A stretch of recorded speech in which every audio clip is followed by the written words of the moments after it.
we would have like 500 people, at one presentation. We counted number of participants over the pandemic time when we did it, and we reached about 4,000 people. Doing it in person, we've had anywhere from 3 people to 50 people usually. So, but I usually do this every time I've done it in the past. I do it with another master gardener named Hedwig, and she's the plant person, and she talks about more about the landscaping part. I'm the home hardening and defensible space person, so I'm going to do both today. I've never done her part, so part of it I think will be questions about plants, and I'll do the best. I do have her slides, so I'll do the best I can on her part. I've listened to it many times, and hopefully I'll be able to give you the basics of her part on plants. So we are the UC Master Gardeners of Contra Costa County. I don't know if you're all familiar with us. I recognize some people I think have been to some of our presentations before. We have the demo garden in Walnut Creek. We have a garden at the Richmond Library, and we also have a garden in Antioch.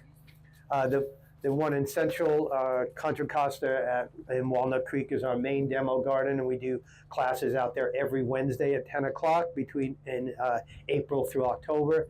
If you don't get our newsletter, you can sign up for our newsletter. There's one of those codes you can scan here if you want when we're done, or you can just go to UC Master Gardeners Contra Costa County and sign up for our newsletter. And we only send it to you. We don't do anything else with your email. But you'll get our monthly newsletter, and then you'll see about the speakers we have. And we speak at different libraries and garden clubs, things like that. The mission of Contra Costa, of Master Gardeners, is to extend research-based knowledge and information on home horticulture, pest management, sustainable landscaping practices to the residents of Contra Costa County and beyond. We, especially when we give our talks in Walnut Creek, we do get people from Alameda County as well, and we go over there sometimes and give talks. So, okay, so today we're going to be talking about Firewise Landscaping, how to prepare your home and your property.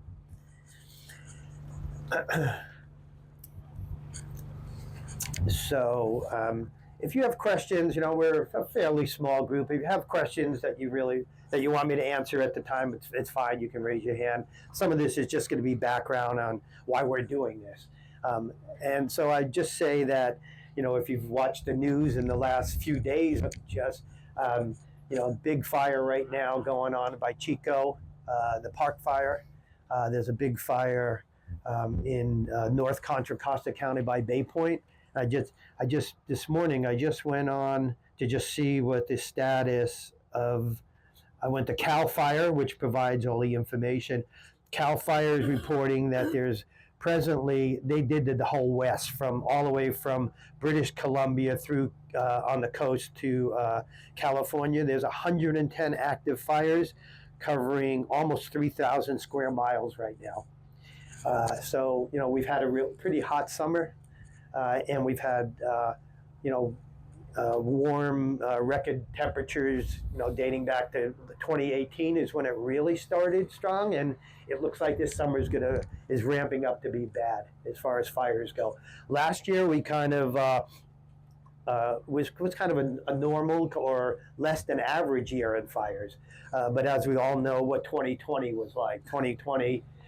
During the pandemic time, and it broke records all around 2020, 2021. And, if you all were here at 2020 in the September, you remember those days when you couldn't see the sun, it was red outside, and we all went out and bought air purifiers, which I still have when I move around my house on certain days. And it became a new way of life where you not only look at your weather app, but you go down below to see what the air quality is. And as soon as it's 50 or more, we turn this thing on, and we're all, concerned about it.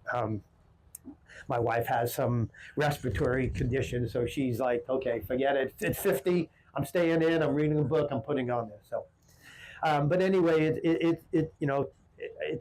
it's a new way of life, and some of the I have up here I'll just go through a few of these just to give you a little background. 2020 was the worst year we've ever had for wildfires. 5 of the 10 largest fires in California history, and about 30 lives lost, thousands of homes, and we also have over 2 million homes are now in California are in extreme risk wildfire areas. So these are areas that are in wildlife urban interface areas where we have homes built next to open space near hills, more likely to burn. And also we have a lot of dead trees. CAL FIRE estimates that in California we have approximately 150 million dead trees only since 2015, and that's due to sudden oak death and bark beetles. Last summer, I used to work in Yosemite National Park in the late 70s, 80s. I worked for the Park Service. I spent a lot of time in Yosemite. I went there last summer for the first time in about 4 years, and I drove from the valley to Tuolumne, and it didn't even look like the same place. All the dead trees, and not just from fires, just dead trees from the bark beetles is mostly what it is there. And when you drive along that the Tioga Road going out there, it didn't even look like the same area. I had to stop and just catch my breath, and I was surprised at what it looked like. Climate change. 5 of the hottest days on record in the last. This is a little bit old, so probably in the last 6 to 7 years. And 60% of the homes built in California since 1990 are in that urban interface areas. So fires are now bigger, deadlier, and it's all year round. It used to be, I worked for the Oakland Fire Department, and we always had fire season. Fire season used to be kind of Memorial Day till the end of October. We don't say that anymore. Now fire season is kind of all year round, and it's the new normal. And we need to learn how to live with the threat of wildfire and take steps to reduce the threat to our properties. So there's 2 main strategies for prevention, and one is called hardening. That's mainly what I talk about, and then there's the firescaping part that I am going to talk about today as well. Hardening is taking the appropriate steps to improve the chance that your home and your structures will withstand wildfire. And we use defensible space, and we harden our home, and I'm going to talk about that in a minute. And firescaping is using landscape design that reduces the threat to your home and your property. So hardening your property, defensible space, it's not the greatest of slides, but we see a before and an after where the difference is where we created defensible space by pruning out lower limbs and ladder fuels and other plants in there, and I'll talk about that a little bit more now.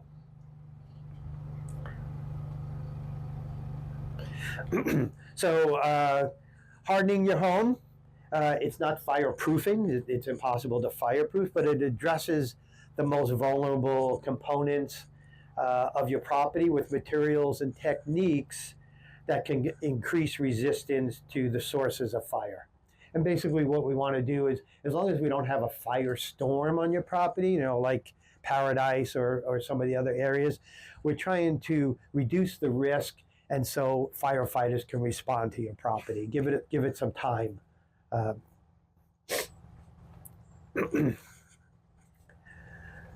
So these are the topics I'm going to talk about first. The risk to your home, what's defensible space, just touch briefly on fire codes, and a little bit about notifications, which I talk about every time I talk to anybody about how to get notification at your home. There's 3 main ways that your home can be exposed to fire. And I think it's important to just know these so you can understand how you want to try to protect your home. And the three main ways are direct flames, radiant heat, and embers or firebrands. Embers is the main way that homes catch on fire. It's not really from flames or radiant heat. And so we're going to talk about these. And if you know a little about these, it helps you prepare your home. Direct flame. So direct flames from wildfires are often not hot enough to really ignite your home. Though depending on the time and exposure, it can. So direct flames really often will not ignite your home, but it will ignite materials around your home. Excuse me. So direct flames can ignite things like sometimes people have firewood stored next to their home. People have debris on their roof. They have plants growing right next to the house that aren't taken care of, and those can catch on fire. So it's basically direct flames can more often than not will get the materials that are around your home, not so much your home, but it also can get into your house if you have maintenance needed, like if you have broken windows, cracks in your stucco, screens that aren't taken care of, things like that. The second way that your home is at risk is from radiant heat. That's generated from burning structures or vegetation that can get hot enough to a certain degree that can just ignite your home or your property. And this is really challenging in densely populated areas, like up in Santa Rosa when they had the big fire there, Coffee Park. It was a development where there were hundreds of homes, and they were very close, adjacent to each other. They were just, and so one house, next house, next house. I've seen video of that they have of that fire, and it's like one house after another, and very few of them got spared in that because the houses were close together, and that was mostly radiant heat. And that was the Coffee Park fire in Santa Rosa, and that also happened in the Call fire. There's a lot of fires. So, but homes can, and so especially not only if you live in a housing development, but depending on where your neighbor's house is. I have only neighbors on one side of me, but it's probably 75 feet away, and that's close enough. If my neighbor's house caught on fire, my house on my property could get it. So it's important to hope, especially if you have a good relationship with your neighbors, to talk to your neighbors about having this defensible space between their home and your home.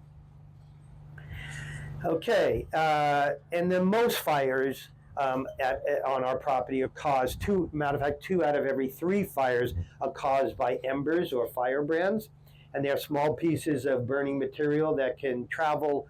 Our fire chief says in fires he's seen these embers travel up to 3 miles. And so, I live in Orinda. I live down, if you know Orinda, I live down kind of by Miramani High School going towards Moraga.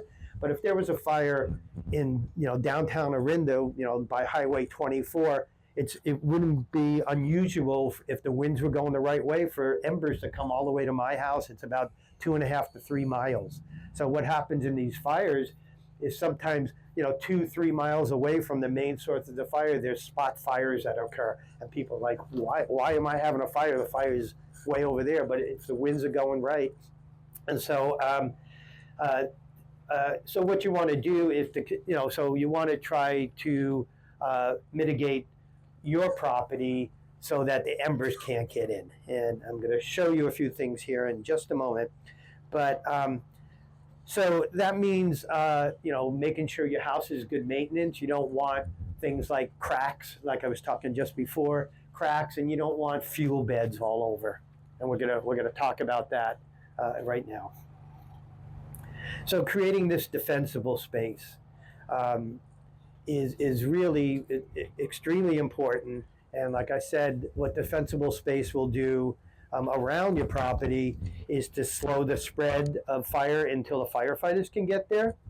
And it'll help reduce the intensity of fire, provides space for firefighters, like I said, and it improves the chance of your home surviving.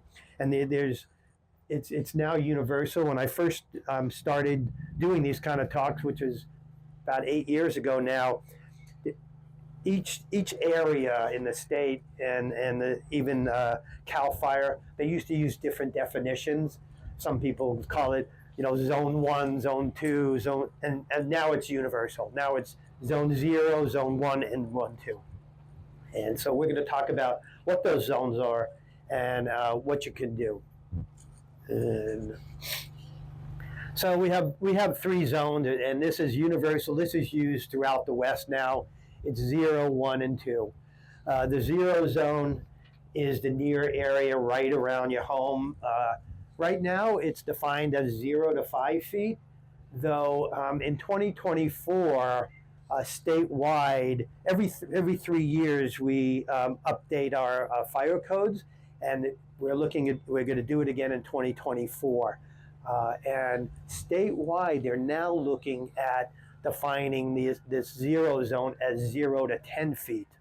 Already in certain areas, like up by Lake Tahoe, up by Auburn,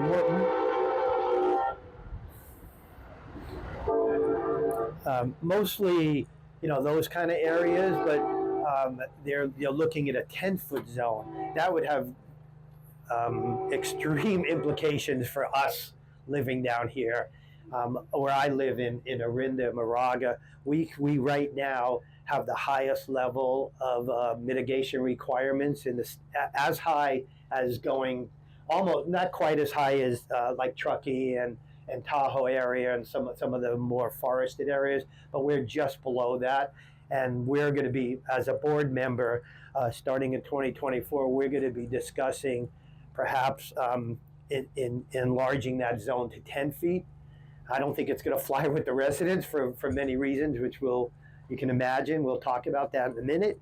But we are going to at least put it out there on the table and see what people say about it. Can I have a question about that? Yeah. Is it research-based evidence, or is it just... Oh, no, it's research. No, it's research-based evidence. Absolutely. Yeah. 0 to 10 is better than 0 to 5. I would think so. Well, I mean, I guess it would be, but... Yeah. Yeah, it seems like it's... Even the risk hazard of the area, too. Yeah. Okay, so now I'll just talk about the 0 zone.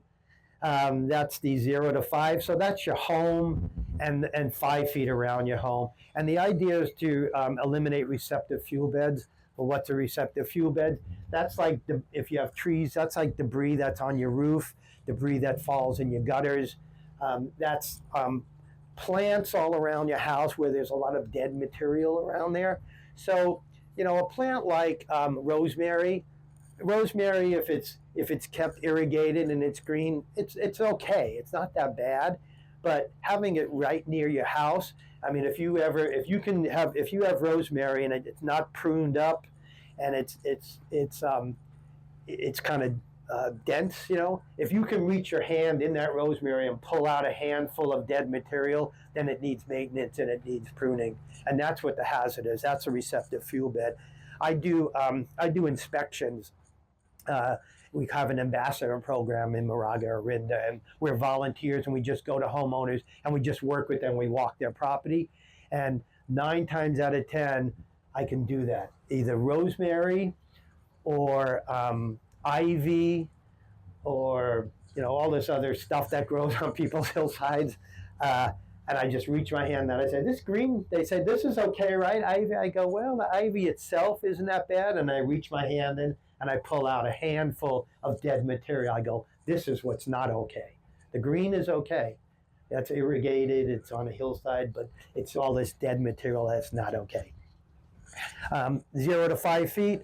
I go to houses all the time where people have firewood stored under wood decks right next to their house.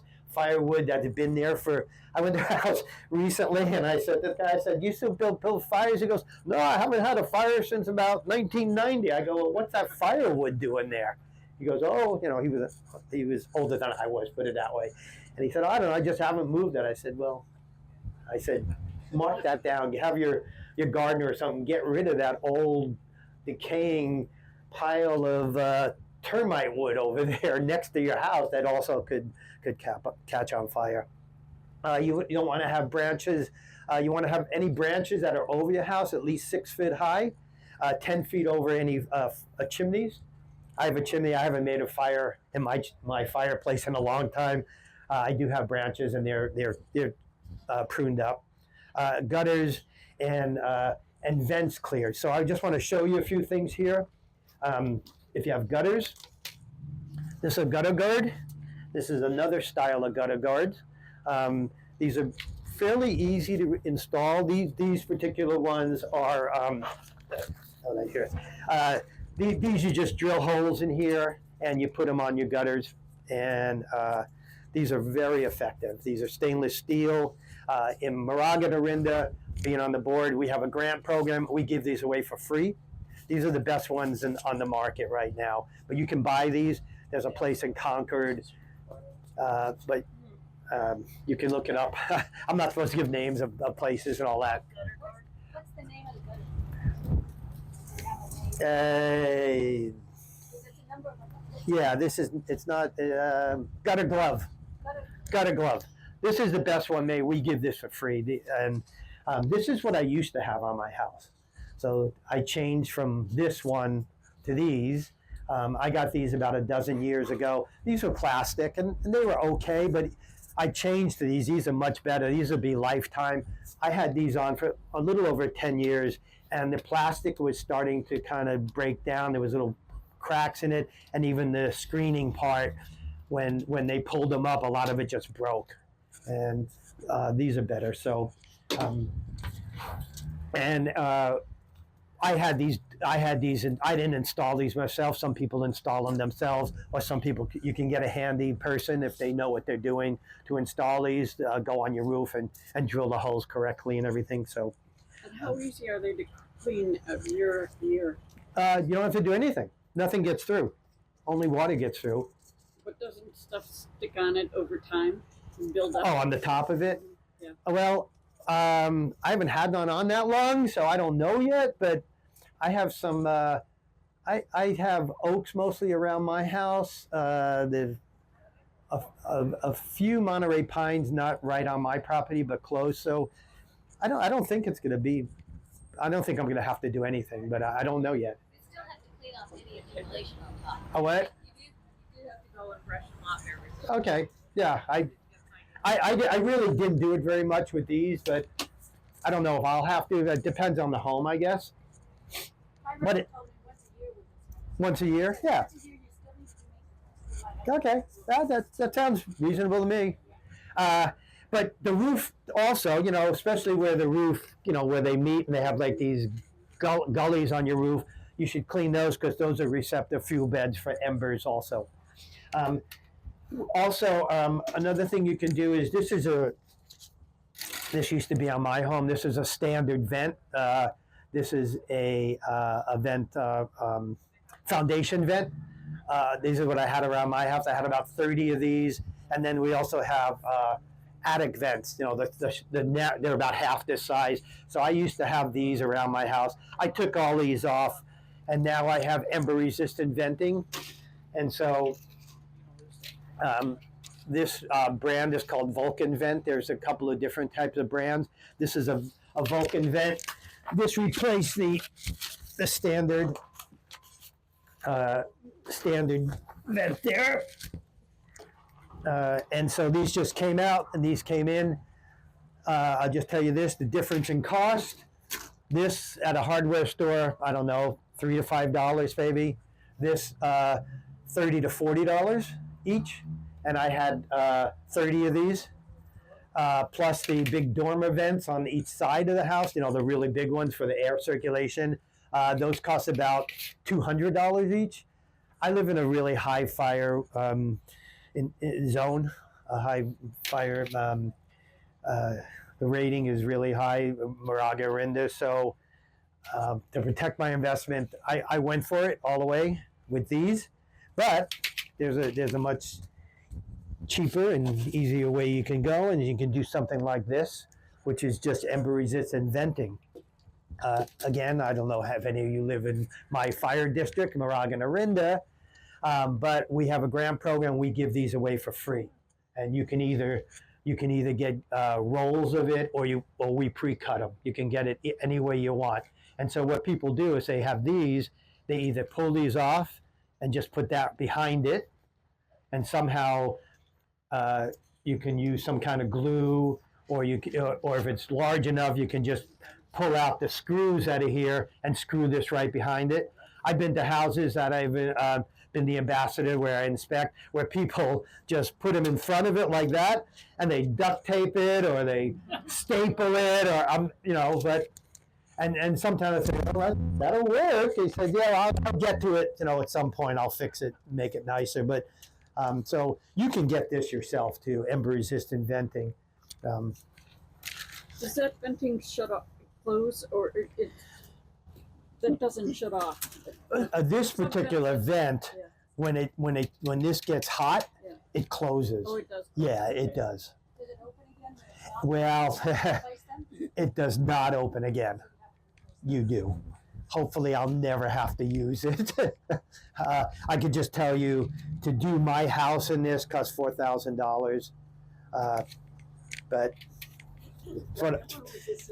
I could afford it at the time. So, is it just as effective to put it on it as it is behind it? this, Yeah. I think so. Yeah, I think it doesn't look good if you do this, but I would. I mean, if I was to do it in my house, I would probably mine was screwed in, so it wouldn't have been that hard to just unscrew them. The only thing with these also, sometimes, like in mine, I had like pipes coming through different places, and like the cable, the wires for my whatever was all going through here. So, and so here, this was the reason I got this one, is because they made a mistake here. I guess there was a pipe here, and they were trying to do something, and it just didn't work right for them. They put it in the wrong spot. So it takes a little bit. But where I live, there's a lot. There's like handy people, who do that kind of work, and they'll do this. They know how to do this. So if you ever want to do either the gutter guards or this and don't want to do it yourself, if you call around, you can usually find somebody. Especially where I live in La Marinda, there's a lot of people doing this now. And my district only covers Moraga, Orinda, but in Lafayette, there's a lot of people doing this as well. And in Walnut Creek, and I know there's just people who can do this. So, okay, let's move on here. Can you take questions? Sure, go ahead. Do you have any of any programs like with Alameda County Fire? No, No. Okay, just check. we're the only one, and South Marin does it. Got it. And we modeled our program after South Marin. And my board allocated $500,000 a year, and last year we only spent $150,000. So, okay, that's.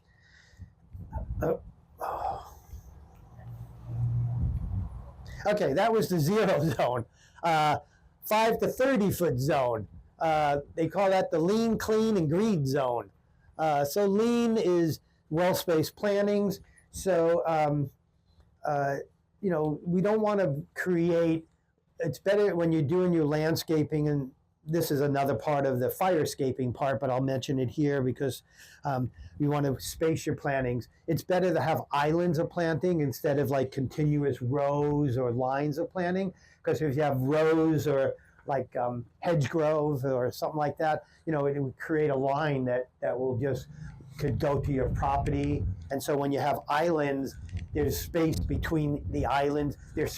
And ideally you want to have space between your trees as well. So if a fire comes, it can't go from one plant to the next or one tree to the next. So the more space between is the better. On a hillside, they recommend 10 feet between any trees. So I live I think this little, oh no, it's on here. Oh, maybe it's my next picture.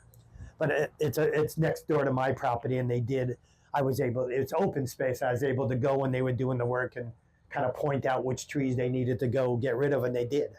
I was pretty lucky.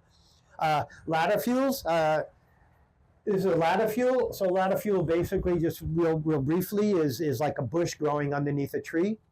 And something that can, if the fire is on the ground, if it got that bush on fire, it could get the tree on fire. Once fire gets settled into the tops of trees, it's much more difficult for firefighters to put out the fire, and it makes it easier for the fire to get on your roof. The roof is the most vulnerable part of a house usually, so we don't want the fire to get up high.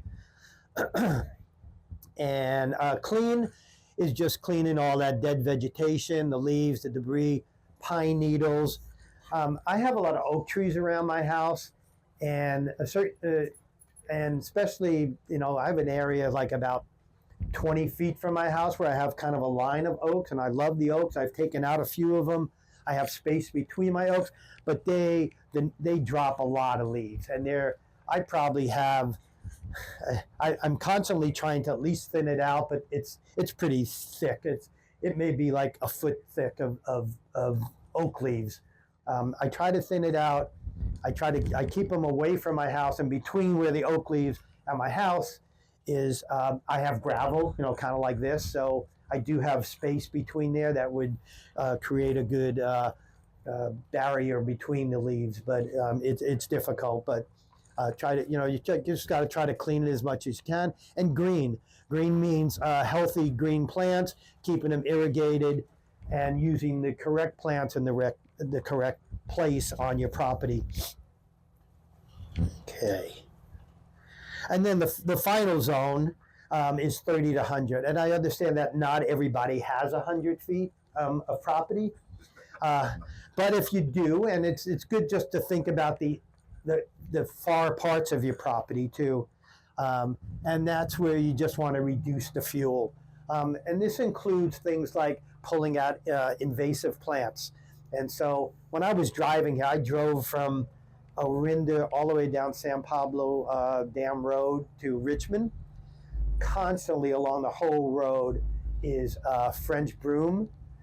And I was going to stop and get some, but I just didn't. But French broom is an extremely invasive plant, and it's taking over. If you drive through the Caldecott Tunnel, look on the south side there. They put, after the fire in 1991, it was all clear, and now that's like the dominant plant. That and the eucalyptus are still there. They didn't take down all of those, but French broom is extremely invasive, and it creates fuel. That's what these invasive plants do. They proliferate on our hillsides and in our gardens. Besides brooms, the one by my house, the common name, as I call it, coyote bush, baccharis.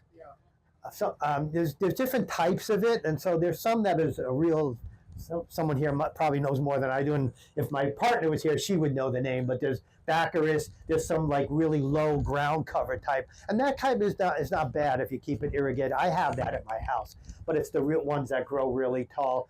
And I live next to open space where there is that baccharis growing, and it's always coming, and I'm pulling them constantly, the small ones, and I don't let any of them grow large at my house. Yeah. So, I have a conflict in my area between, do I prune the oaks up high and separate them so more light gets in, which then means more grass goes underneath it. It's going to be a thicker grass. Yeah. Thatch that I weed whacked that down. So it's like, well, do I What? the cover or do I? Yeah, what I always tell people is when you're talking about the ladder fuels and the pruning, sometimes it comes down to what do you like better? Do you want that oak tree or you want that ceanothus bush underneath the oak tree? But there should be a gap of It's just grasses. So the grass. on the hillside. So If you prune it up and remove some trees, there's going to be a whole bunch more light there. Yeah. Thick grass on that hillside too. I would cut the grasses down. Well, the trees. So the trees should be pruned up 6 feet, and the grasses should be cut down to 3 inches. So, and just keep them down. I It's mean, just gonna be thicker, so after yeah, there's gonna be a thick layer that's left of these grasses. Yeah. If you open it up. yeah, that's true. I just keep at it. Let's see. And if you're going to do pruning and of any of your trees as a master gardener, I'll just say this: do the pruning at the correct time. So, for instance, redwoods, you want to prune. I believe you want to prune redwoods in the wintertime, not now.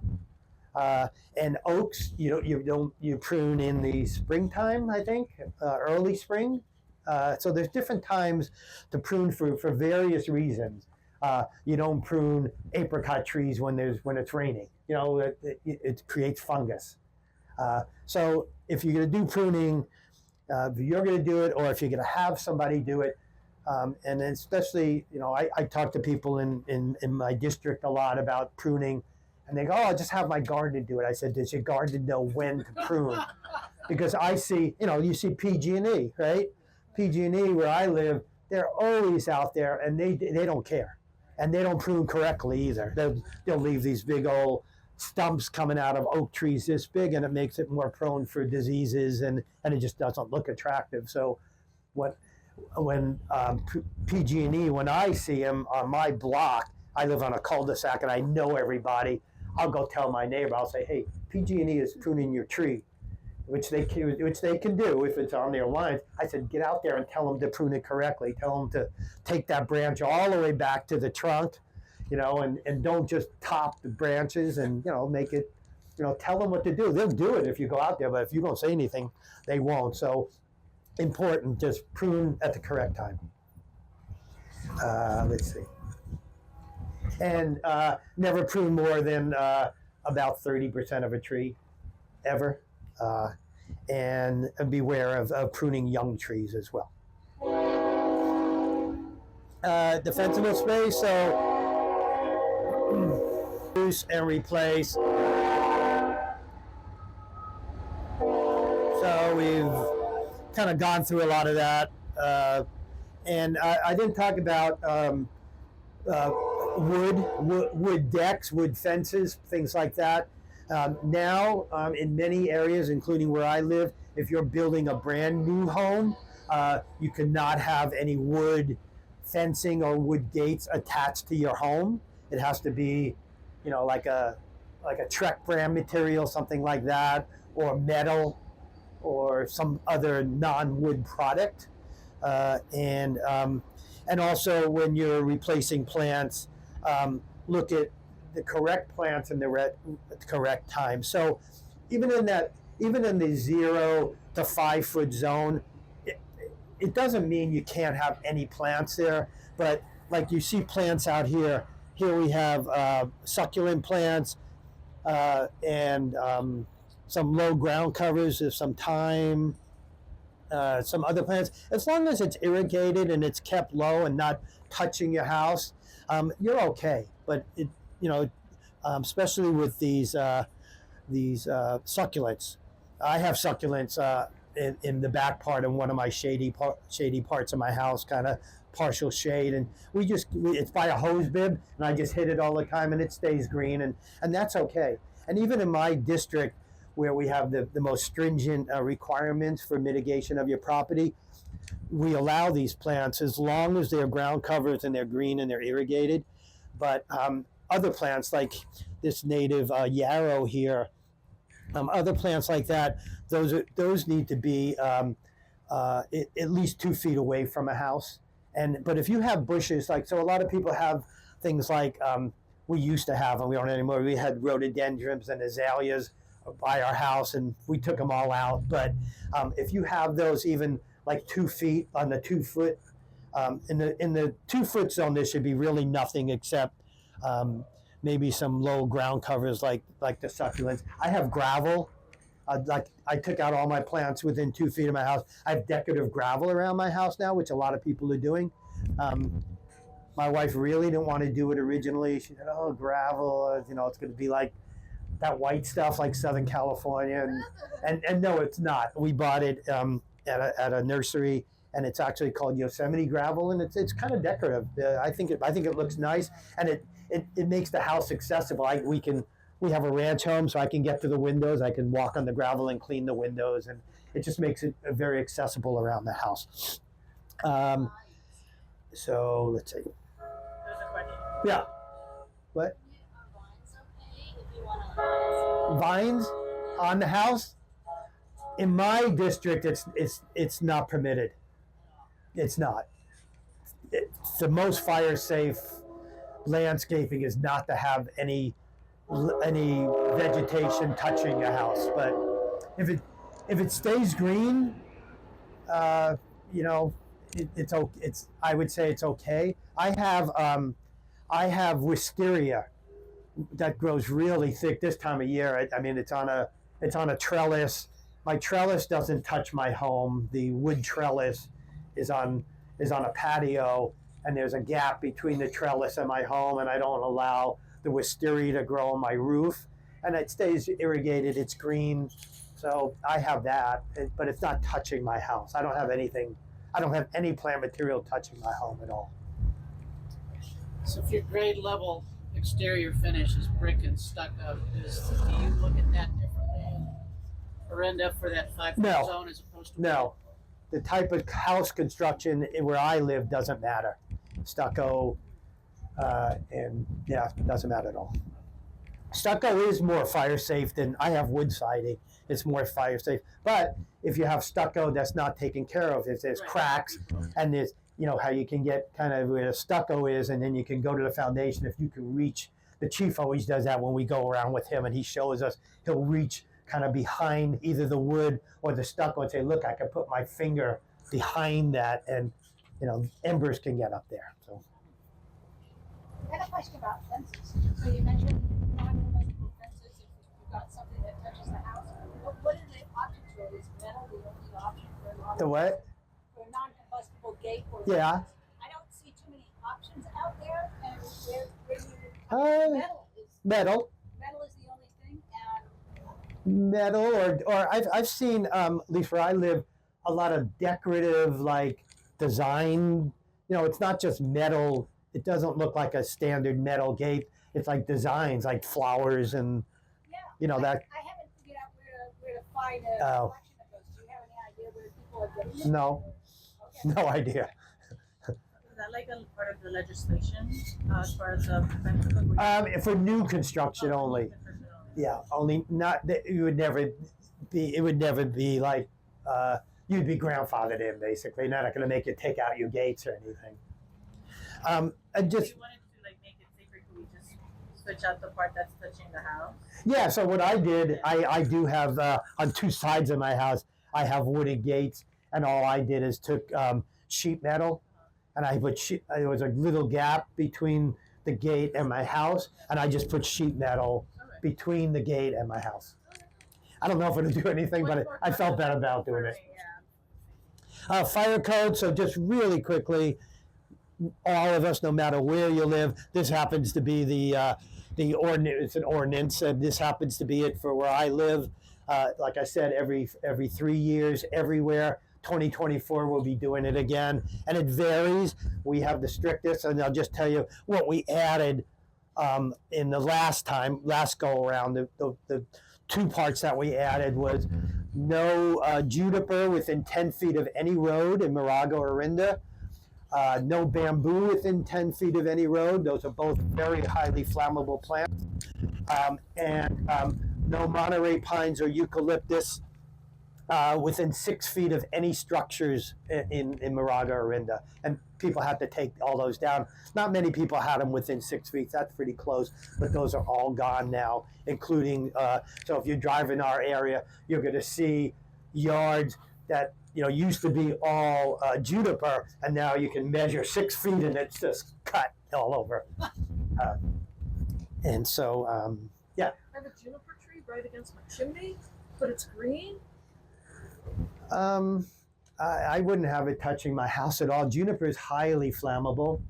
I don't even know if they sell it. Do they even, I don't know, do they sell juniper anymore?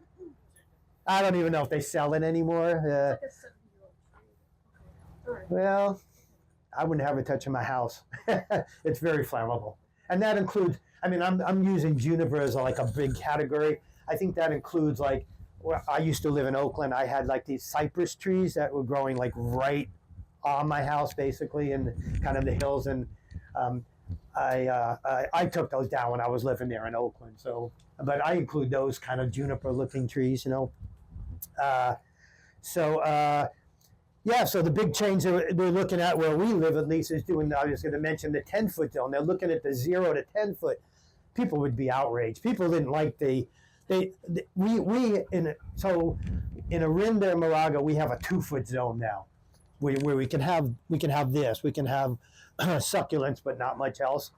People didn't really even like the 2-foot. If we say we want 10 foot, people are going to go crazy.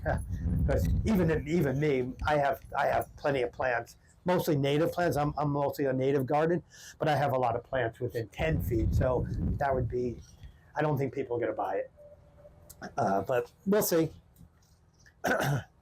So this is the end of the first part. I'm going to talk about plants right now. But I every time I talk anything, I always talk about notifications. Does everyone know what CWS is? Does anyone not know CWS? Everyone knows CWS. Okay, if you don't, there's a brochure.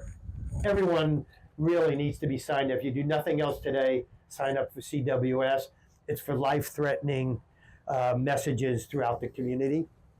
NIXL is more local emergencies, tree down on the road, gas leak, escaped convict on in your area. Pulse Point is really cool.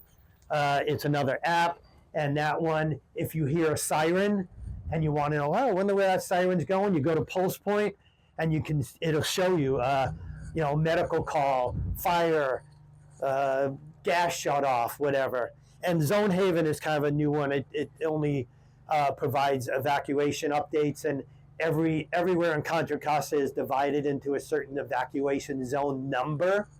And I know what my number is, and if you know your number, they'll let you know if there's any evacuations in your area. Sorry if I may. Zone Haven has been updated to Genesis now in the last couple of years. Yeah, so It's not even called Zone Haven? It's not called Zone Haven. Okay, well, I have to update my site. Thank you. Genesis. I'm sure if you Googled Zone Haven, it would come up. Okay. Anyway, but it's Genesis now. All right. Yeah. And be prepared for emergencies. Go bag and all that. But I'm gonna go into this other part here. So this is the part that my partner usually does. So we're going to talk about plants a little bit finally. And I'm just going to look. So using plants correctly, we want to reduce the vulnerability of your home and property, defensive space, like I talked. You choose the right plants in the right place. And there's a great site you can go. It's called Calscape. And I don't know if you all know what Calscape is. Calscape, it's calscape.org, right? Isn't it org? Let me just see. I have it right here. Yeah, it's calscape.org. It's wonderful. It's probably the best resource to look at plants for your area. They have all kinds of information on plants. It's all native plants. And it's a great resource to look at plants. The ways to protect your landscape are by design and with the plants. So design, when you're looking at designing your landscape, I redid my house about 7 years ago. We took out 2 lawns, one on the front, one on the back. We re-landscaped patios. We used a lot of rock. We used gravel. I used pathways made out of flagstones. I terraced. I had a hillside in my backyard that is terraced now, and it's planted with native plants. It used to be juniper when I moved in 29 years ago. We took that out, and for 25 years there was nothing on the hillside except debris from some trees and things like that. But I've now landscaped it, and we built retaining walls, and we did that. And so what that does too, if there is a fire, when you terrace it like that, it does break the continuity of a fire. And so we have rock. I have rock, kind of like this kind of rock, moss rock, things like that, on my walls, on my hillside. It's accessible now. I can get in there, and we've planted. We were on the Bringing Back the Natives tour a few years ago, and we had 600 people come through my house in one day, and which was a lot of people just outside. But and so my backyard now has walkways, accessible, and we did use a lot of non-combustible materials, and we did irrigation, so everything in my yard is now irrigated. I have 9 different zones, and so if you're gonna do anything like landscaping, think about the materials you're using and the irrigation. Different plants take different types of irrigation. So you want to group the plants, the right type of plants together. I'm just saying, do your research on that if you're irrigating by irrigation, and the correct plantings, and do your maintenance. And so when you're looking at your planting and your outdoors, look at your topography. Like I had that hillside, so now I have it all terraced off. My hillsides are all native, and I have the correct water now. And I have like one part of my yard on the west side, so it's west and it's east facing. It's a hillside behind it, so it doesn't get as much sun. So I have to put the correct plants there. We found out by not really knowing a lot when we first started that we put some of the incorrect plants there, and they didn't make it. They didn't get enough sun. And so we're learning, and sometimes you have to do that. But with like something like Calscape, or talking to the right type of, if you're using a designer, make sure they know about, especially if you want to use native plants, make sure they know about native plants. I have an orchard as well. In my house, I have about an acre of land, and so I have a small orchard. And even that, when we first put in the orchard, which even before I became a master gardener, when we first put in some of the trees, we just said, oh, look, we like oranges. Let's put oranges. Let's put cherry. Let's put this and that. And we put trees in the wrong spot. We put orange. We put citrus where we live on. There's a hill kind of behind us, and the water comes down. We put a citrus tree, an orange tree that we really love, but we put it right where it forms a creek in the winter, and it died because it got too wet. And I put a apricot tree in another bad spot. It was also too wet, and so we've now learned a little bit. I planted a cherry tree, and we have a cherry expert here, right? Cherries? I planted a cherry tree that needed another cherry tree, and I didn't know that, to pollinate it. Right? Sometimes you need more than one. So I just planted a cherry tree and then found out, I was supposed to have another cherry tree. I ended up grafting onto that tree, so it did produce cherries. But then the birds and the critters, I took out the cherry tree because it was a losing battle. So just when you plant, I'm just saying it's important, not only, edible trees, fruit trees and things, but plants, just, do some research. So I'm going to go through a few of these. So hardscaping, important. You can make really attractive gardens using boulders, rocks, stone. There's a lot of, I have my fencing. My house originally wasn't fenced because there's open space, and we kind of liked it. But once we started becoming master gardeners, I grew about 100 pounds of vegetables in my garden last year. And back when I first lived in my house, I couldn't have done that because of the deer and the rabbits and everything that was coming through. And so we fenced it, but we used the fencing, which is kind of the deer fencing, so it's wire. It's 4x4 posts, but there's wire between, and then it looks attractive. And now plants have grown up, so when we first did it, I didn't like the way it looked so much, but now we have like toyon and coffee berry and we have some madrones, and we planted, when we first moved in 29 years ago, in the first couple of years, we planted some little teeny redwood seedlings. And we took them from where my wife grew up, near Walnut Creek, and her father at the time dug up these little seedlings for us, and we planted them.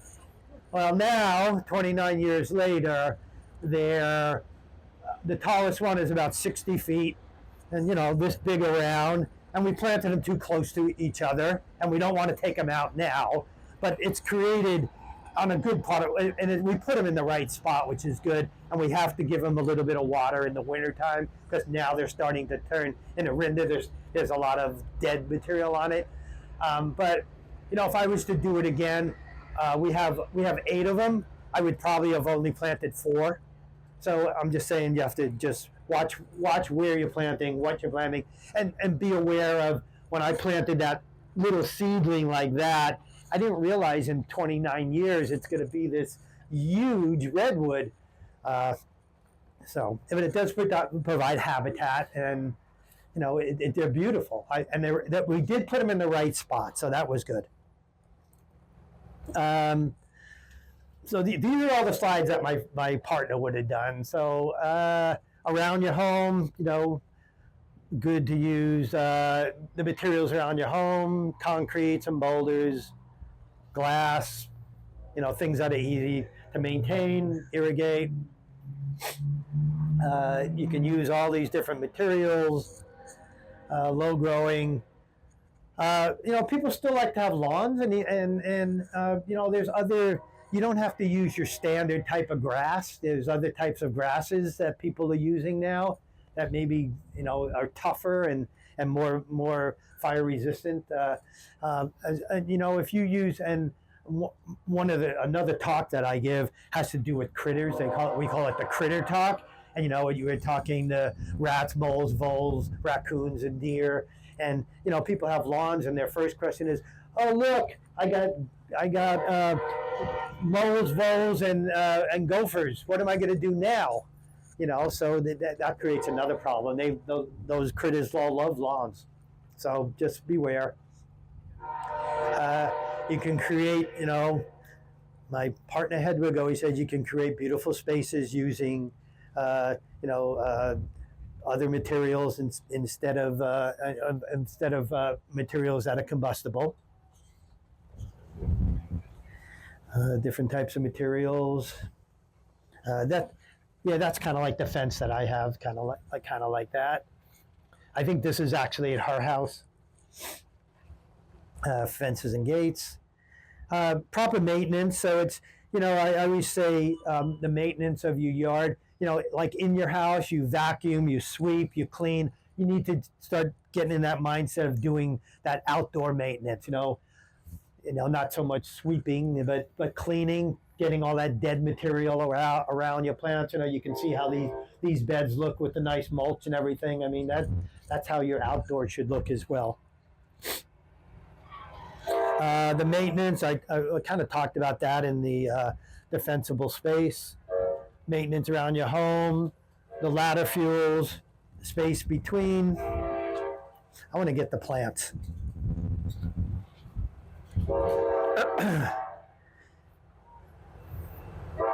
Okay, this is she shows a before and after here. I have manzanita, Archistophilus around my house. They're beautiful, and again, that was another one that we pretty much buy years ago we bought the 1 gallons or 5 gallon manzanita, and now, especially like the Dr. Hurd and John Dowerly, I think it's called, right? John Dowerly, is that? Anyway, they sell them all here. Archistophilus, beautiful plants, and they can be pruned nicely. This is, and when you're talking firescaping, this is really not the way we want it. But when you prune them out like that, those red trunks on the manzanita really look nice. And if you go up to Tilden Park, the botanical garden there, that's free and open every day. You can see some really nicely pruned plants. And that's what we did when we redid our whole yard, this is the 7th year the seventh summer that we did. We spent a lot of time at Tilden Park Botanical Garden at different types of the year to kind of just look at the plants and what they look like at the different types of year. And then right near the Tilden Park Botanical Garden, they have the Native Here nursery.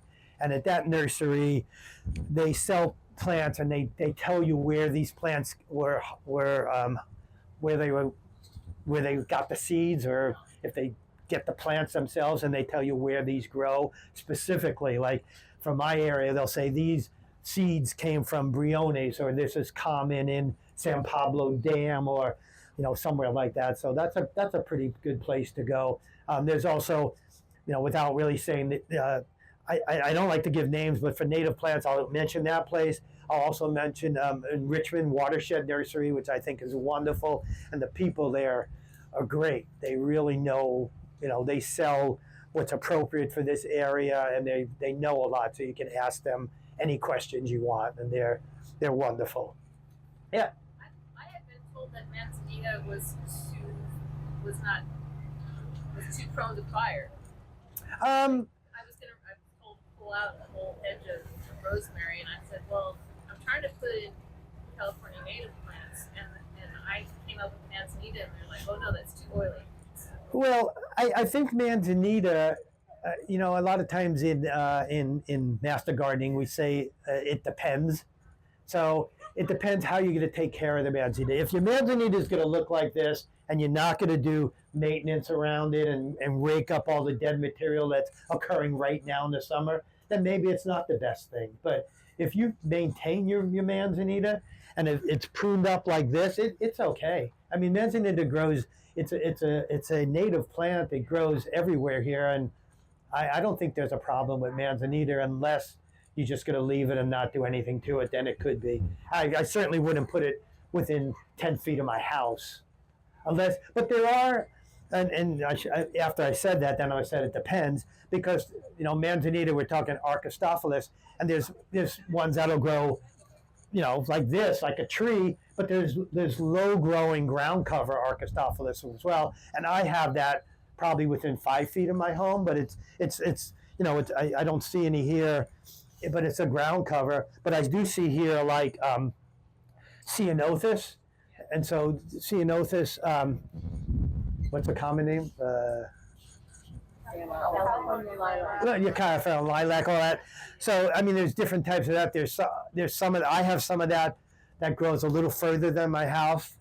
I don't know the name of it, but it grows this tall, and I only planted 3 plants like maybe a dozen years ago, and now it's huge, and they're all this tall. But then there's also ground cover type of Ceanothus that I have close to my home. So I think it just depends that you buy the right plant for the right place. Plant selection, talk to places like Annie's here. I've walked before the talk. I walked through their native plant area. They have a really good selection here, and they have people here who can help you. Look at the Calscape, other websites, and Master Gardeners. You can, if you have questions, you can go on our website, Contra Costa Master Gardeners, and you can submit questions, and I guarantee somebody will get back to you usually within a week. So yeah, right plant, right place, right water. What not to plant? Let's just talk a little about that, because we're getting near the end here. And I do have another list here I wanted to just go through. Hazardous plants. And some of these really you'll know when I mention them: eucalyptus, juniper, bamboo, pampas grass. So this past year, when we did our new fire ordinance, when we said no juniper and bamboo within 10 feet, I wanted to add pampas grass, and the chief said to me, Steve, can you wait till next time? It's enough for people already to have to cut their juniper and their bamboo. Let's not put a third. He said, we don't want to go too much. So this time, I think we're going to add pampas grass. I don't know if many people plant pampas grass, but it's kind of invasive, and it just pops up. I see it in my area along the roads, and I really think it needs to be gone. Monterey pines, rosemary, if it's not maintained, and the wrong kind of baccharis, all hazardous plants, and the brooms. So there are. So I have this brochure that's really good, and I don't have a lot of them. I used to, but it's called Firescape, and it's put out by East Bay Mud. Oh, look, she has a whole bunch. Why do you have a whole bunch? Okay, but she has a whole bunch. It's a wonderful. This really, I really found this to just a short little brochure here. It's great. I have a few more you can pick up here. We have the Master Gardener handout on planting for firescaping as well. And so there was just one little thing I wanted. So about plants, choose plants that will grow to size appropriate for the location. No invasive species. Choose plants that perform well in your climate and microclimates. I mean, I live in Orinda, but I live in South Orinda, and I live not in the hilly part. I live closer to the Oakland Hills. So this weather like this comes over the hill to my house. If you go to the North Orinda, kind of to Briones, it could be totally different. So you always hear when we watch when we see the weather forecast in the Bay Area, they always talk microclimates. We have microclimates within, a couple of miles of each other. So, just try to plant the right plants for the right area. Here, I just wanted to just read this little part from this brochure here. It's on page 12, so some of you have this now. But applied to plants that turn fire resistant is misleading. All plants will burn under the right conditions. On hot, windy days when the ground is dry, plants have little moisture in stems, leaves. Fire can race through almost any landscape. So instead of just, so we talk a lot about the maintenance and the type of plants and how your landscaping of creating islands and using the right kind of materials. Let's see. So native plants, and I'll just say this, native plants, I'm an advocate for native plants, generally better than not native plants, but even native plants have to be correctly watered, correct irrigation. If you have a native plant, and there are some here, even the ceanothus and the lupins, I mean, if you have native plants and they're not taken care of correctly, they will die and they can be as fire prone as any other plant. So you really just need to maintain it. These just mention a few plants. Yarrow, Achillea is the scientific name. They are native. I planted a few of these in my yard. They spread. They're all over the place now. They're beautiful. They're green. The flowers are happening now. There's different colors of them. I have white ones as well, and they spread. And so a few of those plants put in the right spot, you'll end up with a lot and the correct time to plant. So native plants, generally speaking, this is really generally speaking, around October, before the rains happen is when you want to plant all these native plants. When we redid our yard 7 years ago, we went and got a bunch of native seeds, wildflower seeds, mostly lupin and poppies. And in October, it was going to rain, coming up, getting close to Halloween. We got a big bag, it was like a 10-pound bag, and we just went. And we're sorry we did it the way we did it because the poppies I'm okay with. The lupins, I'm not exaggerating. I probably had 500 lupins in my backyard, which is not that big, and it would even on the gravel pathways I have, lupins everywhere. I pulled hundreds and hundreds of lupins because it was just too much, and they get pretty thick. I mean, right now you'll buy, a little lupin, you go, oh look, but they put a lot of seeds out, and they will spread all over your property. And they're great. I love lupins, and I love poppies and the yarrow, but just beware that they do spread. So native plants, October is a great time. So now's the time to start looking around and think what you want to plant in October. I think yes, you know, you can talk to someone who knows more about native plants than I do. I guess you can plant them now, but you'd want to. I think they need water. I don't know if now it's the ground, the soil is very dry, so I don't know if you really want to plant them now. But my wife and I are starting to think about we don't need a lot of our yard right now, but we probably do need a couple of manzanitas and a few other plants, and so we're thinking about what to plant.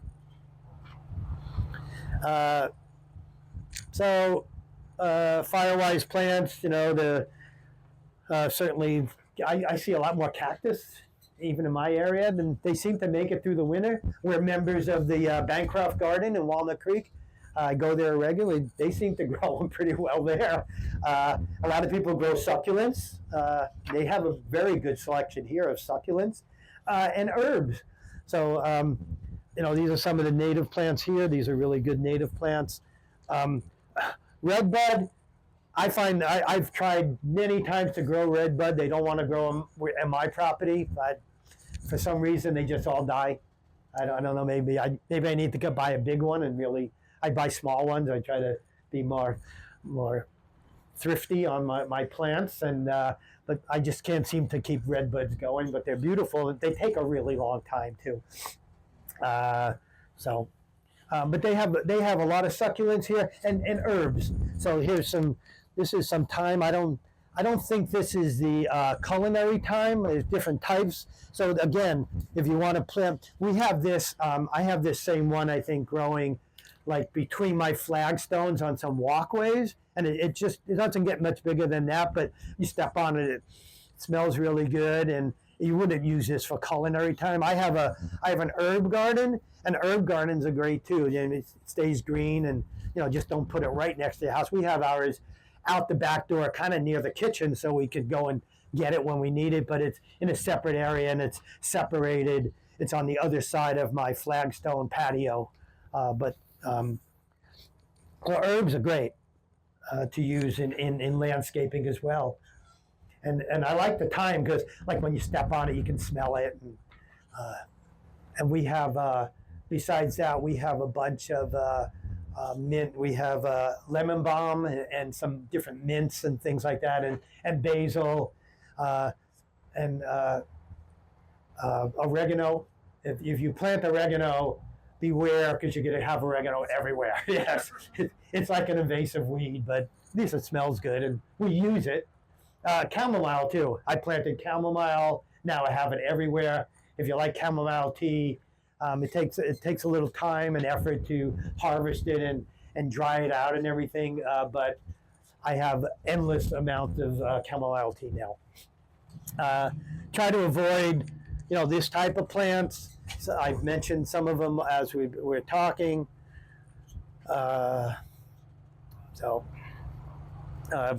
Bamboo. I don't know if they sell bamboo here. They don't. They're saying no. Okay, good. Several years ago, I took part in a survey through Master Gardeners.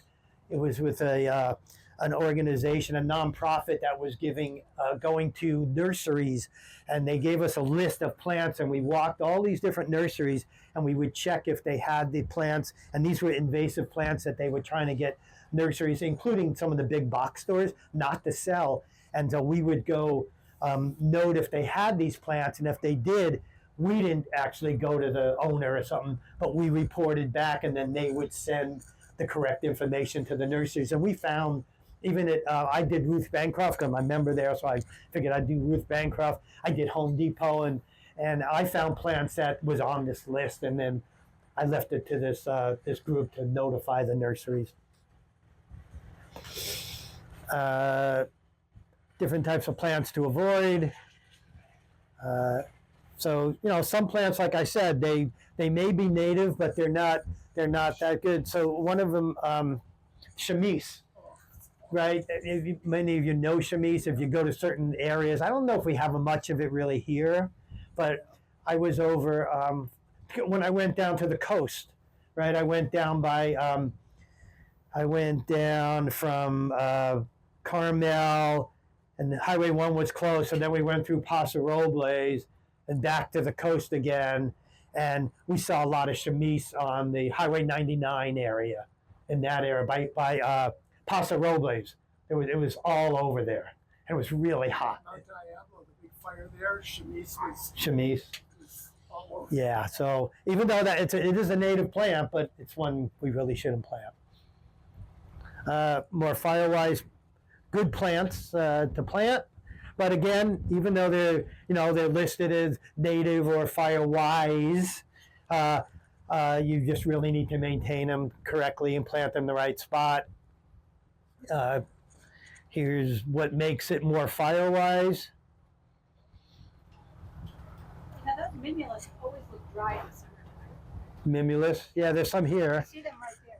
They look nice in the nursery, but when you get them in the landscape, they're Yeah. dry in the summertime. And so I'm thinking, I have, you can have them with. Right now. As they're blooming and then they dry up, I get them and then they grow. yeah, I have a bunch of Mimulus. Monkey flower is the common name of it. I have a lot of growing at my house. I have mine aren't the red ones. Mine are orange. Was it orange color there? Oh, yeah, mine's more orangey. I guess there's different types. There's different ones. But we planted a few, and now it's one of those ones that spread around your property. And they're beautiful. I like them, and they, it's funny. They seem to plant themselves in the right spot for me.